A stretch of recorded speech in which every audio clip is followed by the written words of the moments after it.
There have been a number of changes to how data is handled in version 16.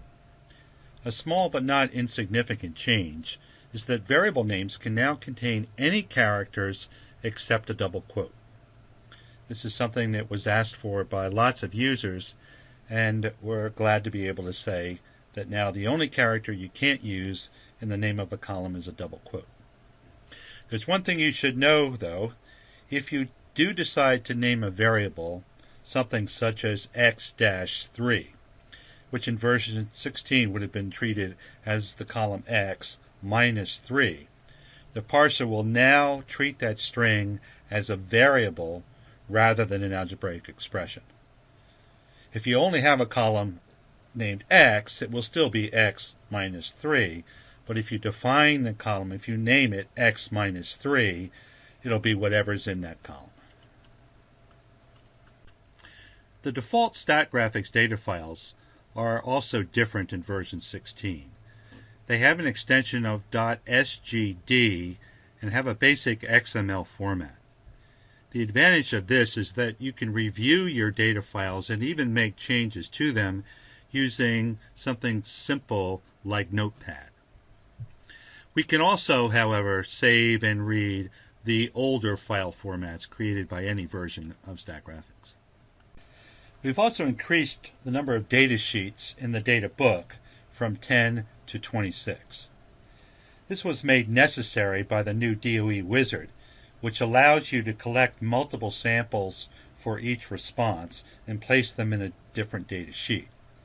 The wizard then computes automatically the mean and standard deviation of the rows for each response. At the same time, though, this now allows more levels for split file, when you take a single data file and split it up according to the values of a column. It can now be split into 25 separate pieces. Version 16 can also, unlike version 15, read the latest Excel files. So we can now read both files with the extension .xls and files with the extension .xlsx. We can also export Excel files for the first time in either format. In order to encourage people who have used other statistics packages to move to Statgraphics, we've made it very easy now to read files created by other programs directly into the Statgraphics DATABOOK. We can read files created by any of the packages you see here. A new option has been added to the Edit menu that allows you to combine data from multiple columns. You can either stack the columns end to end or group the data by rows. In addition, if you check the appropriate checkboxes, you can create additional columns with either row numbers or column identifiers. Finally, we've added something called the DATAVIEWER.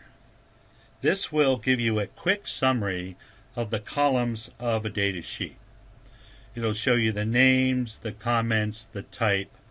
It will also count the number of non-missing values, the number of unique values, and show you the minimum and maximum values in the column.